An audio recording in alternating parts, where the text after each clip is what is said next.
আসসালামু আলাইকুম, স্বাগত জানাচ্ছি ফ্রান্স নিউজে। আপনাদের সঙ্গে আছি আমি আরজে নীরব আহমেদ। আজকে আলোচনার বিষয়, দেশের ভিতরে নানা রকম কল্পনা জল্পনার মধ্যে চলছে বিভ্রান্ত, চলছে মানুষের ভিতরে ভেদাভেদ, চলছে মানুষের অপরাজনীতি। সেই আন্দোলনকে নিয়ে আজকে আমাদের মূল পর্ব। আন্দোলনকারীদের মধ্যে আওয়ামী লীগের শিক্ষা নেওয়া উচিত। মাননীয় প্রধানমন্ত্রী জনাব তারেক রহমান, চলমান আন্দোলন যদি আপনি না থামাতে পারেন, পরিস্থিতি আরও খারাপের দিকে যাবে।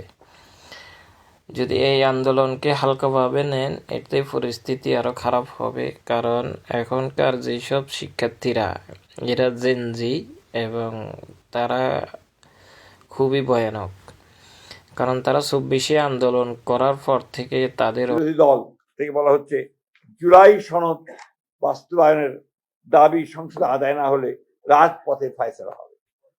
এই প্রশ্নটা আসলে আমার কাছে মনে হয় যে মানুষকে বিভ্রান্ত করার জন্য এই প্রশ্নগুলো তোলা হচ্ছে।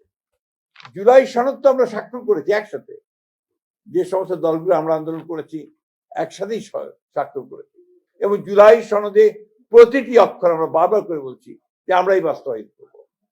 কারণটা হচ্ছে যে কথাগুলো বলা হয়েছে, যে গণভোটের কথা, সেই গণভোটের একটা অংশ তো আমাদের সঙ্গে কোনো আলোচনাই হয়নি।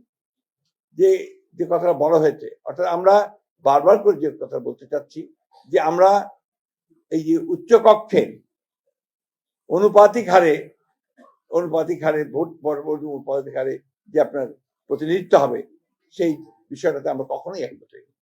এবং সেখানেই তারা আমাদের সঙ্গে, আমি সেই সময় আপনার যদি মনে থাকে, আমি স্টেটমেন্ট দিয়েছিলাম আমি নিজে, যে জাতির সঙ্গে প্রতারণা করা হয়েছে। সেই রিফর্ম কমিশন তারা যে কথাগুলো সেদিন যেভাবে তারা নিয়ে এসছেন, আমাদের কনসেন্ট ছাড়াই, সেই কনসেন্ট ছাড়া তারা নিয়ে এসছেন। এবং জুলাই সনদের বইটা যদি আপনারা পড়েন, আমার কাছে এখানে নাই, প্রতিটি জায়গায় বলা আছে যে দল তাদের ম্যানিফেস্টো অনুযায়ী যেভাবে আসলে যে নির্বাচিত হবে, তারা তাদের ম্যানিফেস্টো অনুযায়ী সেইটাকে বাস্তবায়িত করবে। আমরা বারবারই এই কথা বলে এসেছি, এবং আমরা উই আর কমিটেড। আমরা 31 দফাতে যেমন কমিটেড, ঠিক তেমনি ভাবে আমরা কমিটেড হচ্ছি জুলাই সনদে। কিন্তু সেটা আমরা যেভাবে চেয়েছি সেভাবে আমরা বলছি। এখানে সম্পূর্ণভাবে ভুল ব্যাখ্যা দেওয়া হচ্ছে যে আমরা জুলাই সনদ বাস্তবায়ন করতে চাই না। আমরা জুলাই সনদ বাস্তবায়ন প্রত্যেকটি অক্ষর আমরা পালন করব। এটা হচ্ছে আমাদের কমিটমেন্ট।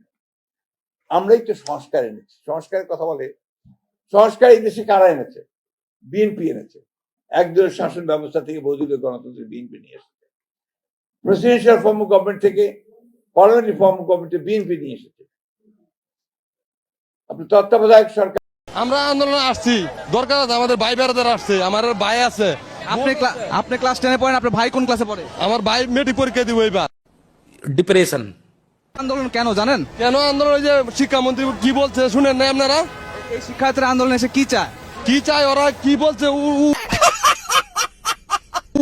উস্কানিমূলক কথা কি বললো ওরা ওদেরকে? শিক্ষার্থীর দাবি কি জানেন? তাদের দাবি জানতো, কি দাবি আছে আপনি জানেন না? না, আমি জানি না। এই নকল করে পাশ করায় সার্টিফিকেটের এটার কোনো দাম নাই। আমরা তারপরে এই নকল বন্ধ করার জন্য ব্যবস্থা নিলাম। আমি আজকে ধন্যবাদ জানাবো জনগণকে, ছাত্রদেরকে, যারা সরকারি কর্মকর্তা কর্মচারীদেরকে, অভিভাবকদেরকে, শিক্ষকদেরকে, যে তারা আজকে নকল বন্ধ করেছে। এখন নকল মুক্ত পরিবেশে পরীক্ষা হচ্ছে। তারেক রহমান সাহেবের ভয় পাওয়ার তো কোনো কারণ নাই।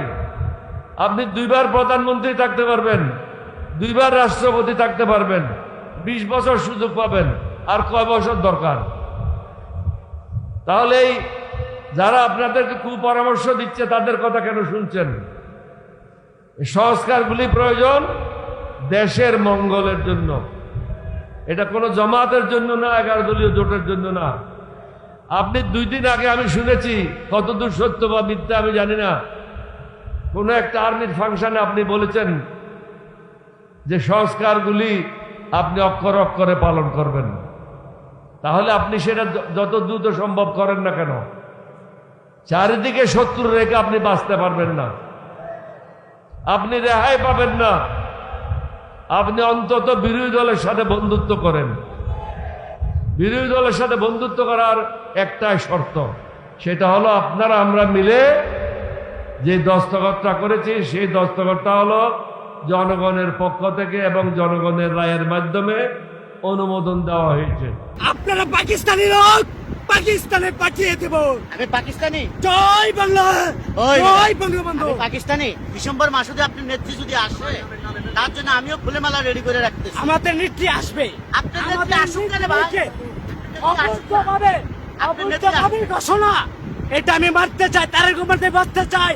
যদি বাঁচতে চাই অবৈধভাবে এই ঘোষণা ছেড়ে দিয়ে জনাব শেখ হাসিনাকে পদত্যাগ করে করতে হবে। আপনি রাষ্ট্রপতির বিরুদ্ধে আপনি আন্দোলন করেন, আমি আপনাকে সময় দিব। নির্বাচন আয়োজন করছে আপনি রাষ্ট্রপতি, রাষ্ট্রপতি নিয়োগ দিয়েছে কে? আপনাদের শেখ হাসিনা। আপনাদের শেখ হাসিনা যেখানে দেশ ছেড়ে চলে গেছে, যেখানে বাংলাদেশের ভাব নাই, আপনাদের রাষ্ট্রপতি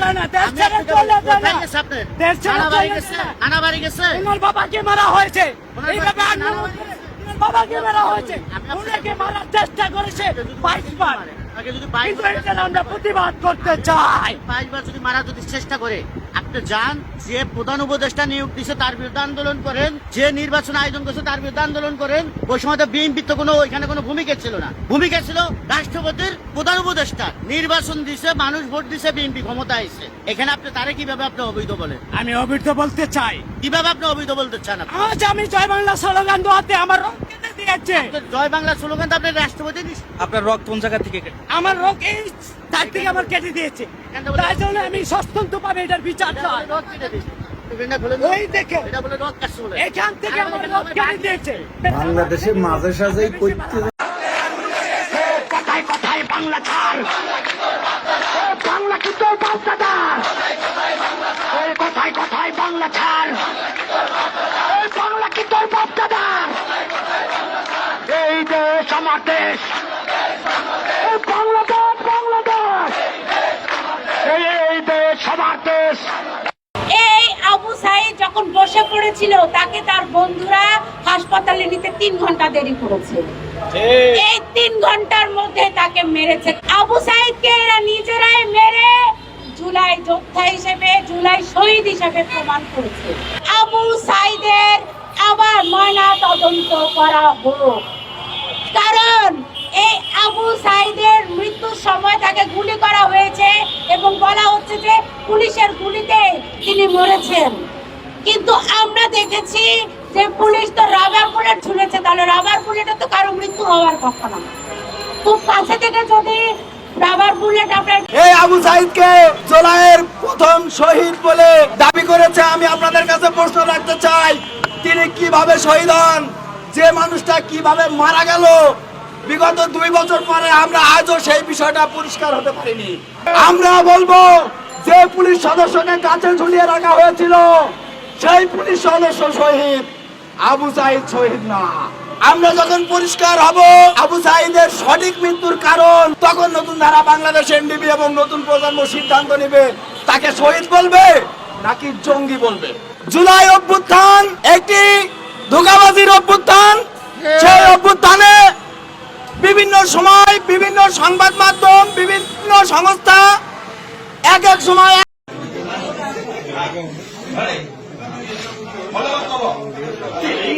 সাইকেল চালায়, সাইকেল চালায়, ফেরিওয়ালা যায়, ফেরিওয়ালা যায়, সাইকেল চালায়, ফেরিওয়ালা যায়, হারুমনি পুতলা বেশি, হারুমনি পুতলা বেশি, হারুমনি পুতলা বেশি, হারুমনি পুতলা বেশি, বহু পয়সা পায়। সোমবারে গদাধর, সোমবারে গদাধর হাত লই যায়, হাত লই যায়, সাথী মেলি সাইকেলের, সাথী মেলি সাইকেলের, সাথী মেলি সাইকেলের, সাথী মেলি সাইকেলের, সাথী মেলি সাইকেলের, সাথী মেলি সাইকেলের, হারাহি পা, হারাহি পা, তিলিং তিলিং সাইকেল চলাই, তিলিং তিলিং সাইকেল চলাই, ফেরিওয়ালা যায়, ফেরিওয়ালা যায়, হারুমনি পুতলা বেশি, হারুমনি পুতলা বেশি, বহু পয়সা পা, বহু পয়সা পা, সোমবারে গদাধর, সোমবারে গদাধর হাত লই যায়, হাত লই যায়,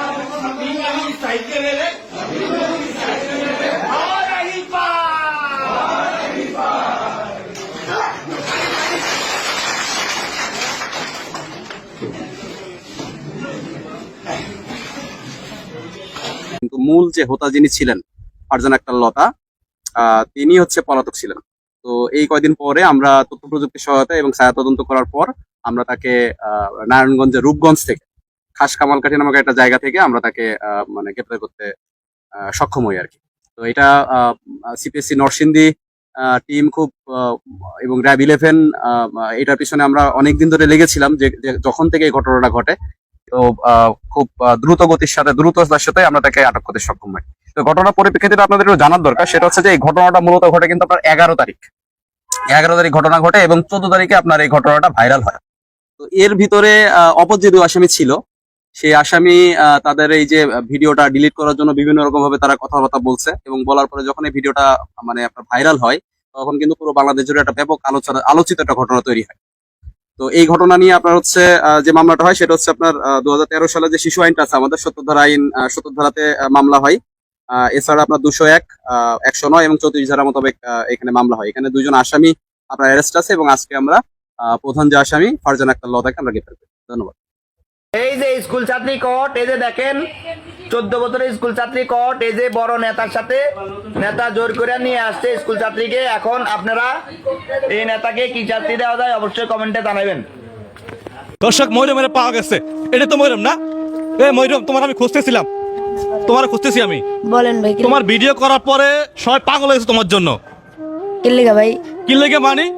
যেমন সুন্দর একটা মেয়ে কমলাপুরে পড়ে আছে, অনেকে আমাকে বলতেছে ভাই এই মেয়েটাকে আমার দরকার, আমি চাচ্ছি এই মেয়েটাকে। প্রিয় দর্শক, আমি আবার চলে এসেছি কমলাপুরে। দেখতে পাচ্ছেন কি সুন্দর একটা মায়াবী সেরা একটা মেয়ে পড়ে আছে কমলাপুরে, দীর্ঘ 5 বছর ধরে পড়ে আছে এই কমলাপুরে, কিন্তু দেখার কেউ নাই। নেশা করে প্রেমে পড়ে একটা বরিশালের মেয়ে পড়ে আছে কমলাপুরে। দেখতে পাচ্ছেন তার সেরা, দেখুন কি সুন্দর মায়াবী একটা সেরা। আমি তোমার পুরো এলাকা খুঁজছি, জানো তুমি? না ভাই, আমি তো এতক্ষণ এদিকেই ছিলাম। এদিকে ছিল? হ্যাঁ। আমি ওইদিকে। বাংলাদেশ থেকে যদি তেল উত্তোলন করা সম্ভব নাও হয়, কিন্তু গ্যাস উত্তোলন করা সম্ভব। কথায় আছে ভাই, মক্কার মানুষ হজ হয় না, তেমনটাই ভাই আমাদের নসিবে হয়তো বা আমাদের ভাগ্যে সেটাই। আমাদের একটা সাব স্টেশন ভাই, দেখেন কি বিশাল এরিয়া জুড়ে একটা সাব স্টেশন। দুঃখের বিষয় ভাই, আমরা এখান থেকে কোনো গ্যাস পাচ্ছি না। আমাদের এই গ্যাস চলে যাচ্ছে বিভিন্ন জেলায়।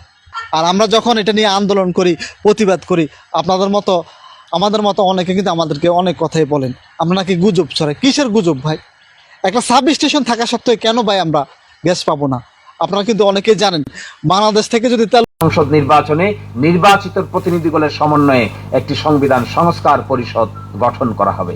এই পরিষদ প্রথম অধিবেশন থেকে 160 দিন কার্যদিবসের মধ্যে জুলাই জাতীয় সনদ ও গণভোটের রায় সংবিধান সংস্কার কাজ সম্পন্ন করবেন। গণভোট গ্রহণের কার্যপদ্ধতি নির্ধারণের লক্ষ্যে 25 নভেম্বর 2025 গণভোট অধ্যাদেশ 2025 জারি করা হয়। উল্লেখ্য, জুলাই সনদ বাস্তবায়নের লক্ষ্যে গণভোট আয়োজন কিংবা এর পদ্ধতির সিদ্ধান্ত অনুযায়ী সংবিধান সংস্কারের কথা বলেছিলেন। আদেশের নির্ধারিত পদ্ধতিতে 12 ফেব্রুয়ারি 2024 তারিখে জাতীয় নির্বাচনের পাশাপাশি একই সময় সংবিধান সংস্কার তথা জুলাই জাতীয় সনদের ওপর ঐতিহাসিক গণভোট অনুষ্ঠিত হয়। সংশোধিত চূড়ান্ত ফলাফল অনুযায়ী গণভোটের ভোটদান হার ছিল 60.26%। প্রদত্ত ভোটের মধ্যে প্রস্তাবিত সংবিধান সংস্কারের পক্ষে হা ভোট রায় দেন 68 পয়েন্ট। গঠন পরিষদের সদস্যদের শপথ গ্রহণের ক্ষেত্রে কোনো আইনি বাধা থাকার কথা নয়। আমি আবার বলছি, যে রিট পিটিশন তারা হাইকোর্টে দায়ের করেছেন, এই রিট পিটিশনে কোনো অন্তর্বর্তীকালীন আদেশ আদালত দিতে রাজি হন নাই।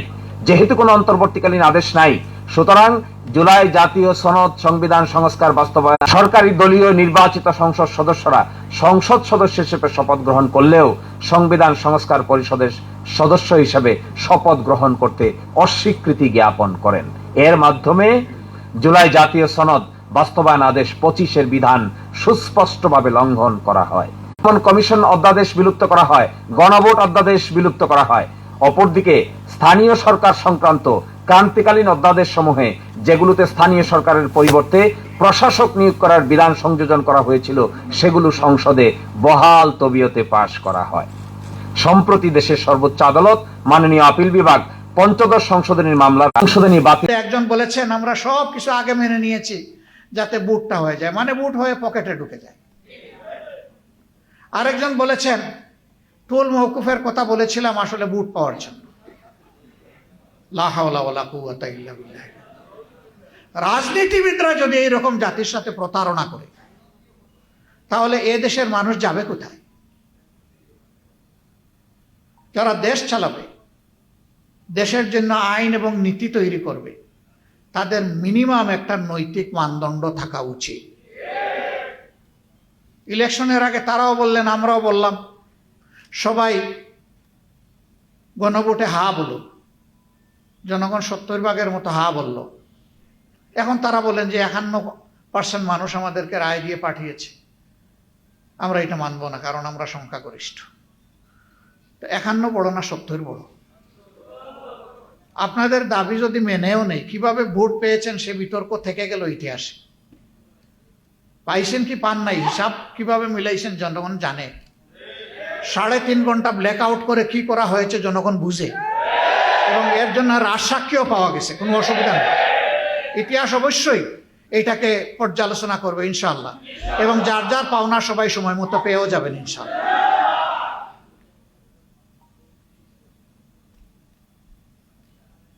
এবং 70% মানুষের রায়কে অগ্রাহ্য করে এখন আমাদেরকে বলা হচ্ছে আপনারাও আসেন এই অগ্রাহ্যে। আওয়ামী লীগের মাথা ব্যথা ছিল জামাত, ছাত্রলীগের মাথা ব্যথা ছিল জামাত, এখন বিএনপির মাথা ব্যথা হলো জামাত, ছাত্র দলের মাথা ব্যথা হলো জামাত, জাতীয় পার্টির মাথা ব্যথা জামাত, ভারতের মাথা ব্যথা জামাত, ইসলামী আন্দোলন তথা চরমনাই পীরের মাথা ব্যথা জামাত, কৌমি মাদ্রাসার কিছু কাঠমোল্লাদের মাথা ব্যথাও জামাত। তার মানে জামাত সঠিক পথে আছে, জিতবে এবার চাষাভূষা। গ্রেপ্তার হয়েছেন শহীদ প্রেসিডেন্ট জিয়াউর রহমান হত্যাকাণ্ডের একমাত্র সাক্ষী, একমাত্র অভিযুক্ত ব্যক্তি যিনি জীবিত আছেন, তিনি শেষ ব্যক্তি মুজাফফর। তাকে গ্রেপ্তার করা হয়েছে। আমরা বিশ্বাস করি এটার সুষ্ঠু তদন্ত এবং বাংলাদেশের মানুষ যে ইতিহাস এতদিন ধরে জানেন না সেই ইতিহাস জানতে পারবে। তবে কিছু আশঙ্কাও আছে। প্রথম কথা হচ্ছে, মেজর মুজাফফর বনানী ডিওএইচএস এর ভেতরে তিনি এতদিন ধরে ছিলেন। গত 2 বছর অন্তত শেখ হাসিনা তো নাই। এই যে 2 বছর, এই 2 বছরেও বাংলাদেশে গোয়েন্দা সংস্থা ছিল। তাইলে গেল 2 বছর সেই গোয়েন্দা সংস্থা। আওয়ামী লীগের শিক্ষা ব্যবস্থা কেমন ছিল, বর্তমানে শিক্ষা ব্যবস্থা কেমন আছে সেই নিয়ে আজকে আলোচনা, এবং রাজনীতির উত্থান পতন নিয়ে আলোচনা। ইতিহাস ভুলে যাওয়া দলকানাদের কিছু কথা বলে রাখি। সরকার গঠনের লাগে মাত্র 151টি সিট। 1991 সালে বেগম জিয়া কিভাবে ক্ষমতায় গিয়েছিলেন সেই হিসাবটা আমরা মিলিয়ে নিই। সেই ইতিহাস আজকের অনেকে হয়তো ভুলে গেছেন বা সুবিধাজনকভাবে এড়িয়ে যাচ্ছেন বারবার। একটু হিসাবটা আমরা মিলিয়ে নিই। আওয়ামী লীগ প্লাস জাতীয় পার্টি বাম জোট 135টি।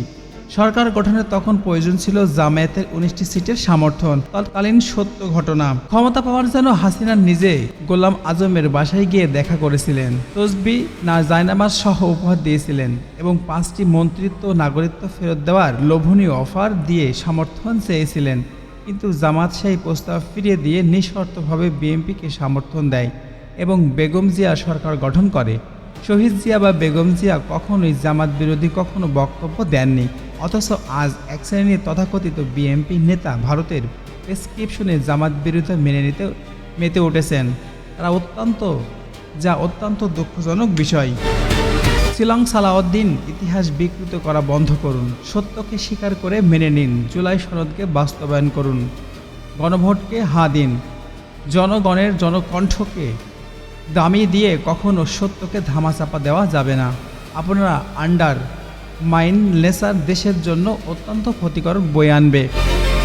চট্টগ্রামের চন্দনায় সে ত্রাণ বিতরণের সময় মঞ্চ ভেঙে পড়ে 10 জন হতাহতের খবর পাওয়া গেছে। তবে অর্থমন্ত্রী আমির খসরু মাহমুদ চৌধুরী, চসিক মেয়র ডক্টর শাহাদাত হোসেন এবং কয়েকজন সংসদ সদস্য নিচে পড়ে গেলেও কেউ গুরুতর আহত হননি বলে জানা গেছে। শুক্রবার 17 জুলাই বেলা 11টার দিকে চট্টগ্রামের চন্দনাইশে উপজেলার দোহাজারি পৌরসভায় বন্যার ক্ষতিগ্রস্তদের মাঝে ত্রাণ বিতরণের সময় অতিরিক্ত মানুষের চাপে মঞ্চ ভেঙে পড়ে।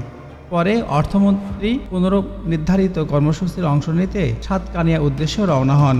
প্রত্যক্ষদর্শীরা জানান, অর্থমন্ত্রীর ত্রাণ বিতরণের সময় হঠাৎ মঞ্চটি ভেঙে পড়ে যায়। এতে মন্ত্রী, সংসদ সদস্য সহ মঞ্চে অবস্থানরত সবাই নিচে পড়ে গেলেও তারা কেউ গুরুতর আহত হননি। মন্ত্রী চলে যাওয়ার পরে ত্রাণ গ্রাহককে কেন্দ্র করে উপস্থিতি মানুষের মধ্যে হুড়োহুড়ি শুরু হয়। একসময় 10 থেকে 12 জন আহত হয়। আহতদের কয়েকজনকে দোহাজারী হাসপাতালে চিকিৎসায় নেওয়া হয়েছে। চন্দনাইশ উপজেলা নির্বাহী কর্মকর্তা ইউএনও মোহাম্মদ আব্দুর রহমান জানান, ত্রাণ বিতরণের জন্য অর্থমন্ত্রী মঞ্চে ওঠার সময় অতিরিক্ত লোকজনের চাপে সেটি ভেঙে পড়ে। এতে মঞ্চে থাকা সবাই পড়ে যায়, তবে তাদের কেউ আহত হননি। পরে পরিস্থিতি নিয়ন্ত্রণে এলে ত্রাণ বিতরণের কার্যক্রম আবারও শুরু হয়। আহতের বিষয়ে জানতে চাইলে তিনি জানান, অর্থমন্ত্রী চলে যাওয়ার পরে ত্রাণ নিতে গিয়ে হুড়োহুড়ি করে আহত হওয়ার বিষয়টি জানার বিষয়টি জানা নেই। হুড়োহুড়িতে আহত হওয়ার বিষয়টি তার জানা নেই। তবে ঘটনাস্থল থেকে চলে যাওয়া ঘটনায় যাই হোক, মঞ্চ ভেঙে পড়ে যাওয়ায় বিষয়টি ভালো লক্ষণ ছিল না। সাবেক প্রধানমন্ত্রী গণতন্ত্রের মা মহরুম বেগম খালেদা জিয়া বলেছিলেন যে নকলমুক্ত পরীক্ষা হলে মেধাবী ছাত্ররা বেরিয়ে আসবে। আর বর্তমানে ছাত্র সমাজ আপনি ক্ষমতায় থাকতে আপনার বিরুদ্ধে আন্দোলন করতে কারণটাই অটোপাস দেখতে চাই। কারণ অটোপাস থাকলে মেধা শূন্য হয়, মানুষের মস্তিষ্ক বেশি কাজ করে না, তখন তাকে নিয়ন্ত্রণ করা খুবই সহজ হয়। তাই সব রাজনৈতিক দলের শত্রু যেহেতু একমাত্র ছাত্র শিবির, মনে আর বুঝতে বাকি নেই জামাতের শিবিরের সঠিক পথে আছে। যারা সঠিক পথে থাকে তাদেরকে মানুষ পাগল বলে, যারা সঠিক পথে থাকে তাদের মানুষ ভুল বোঝে, মিথ্যা অপবাদ দেয়। তাই যখন দেখবেন এই ধরনের অপবাদ দিচ্ছে, তাহলে মনে করবেন আপনি সঠিক রাস্তায় আছেন। চুরি করে দেশের সম্পদ লুণ্ঠন করতে পারবে না বিধায় জামাতকে কলমে কাগজে ভোটের রেজাল্টে হারিয়ে সবগুলো একান্তে নিজের করে নিয়েছে। আশার আলো দানকারী হিসেবে আওয়ামী লীগ বিএনপির দিকে চেয়ে বসে থেকে লাভ নেই। জনগণ তার নিজের অধিকার আদায় করবে। জনগণ জেগে উঠেছে, জনগণ তার ন্যায্য অধিকার বুঝে নেবে কড়াইগন্ডায়, আজ কিংবা কাল। তাই আসুন জনগণ একত্রবদ্ধ হই, দেশের বিভিন্ন এলাকায় বিভিন্ন মানুষ বিভিন্নভাবে প্রতিবাদ গড়ে তুলুন। কারণ প্রতিরোধ না গড়ে তুললে দেশে অরাজকতা, বিশৃঙ্খলা এবং চাঁদাবাজি এবং ধর্ষণ থেকে এমন কেউই রক্ষা পাবে না। তাই এখনই আওয়াজ তুলুন। Thanks for watching.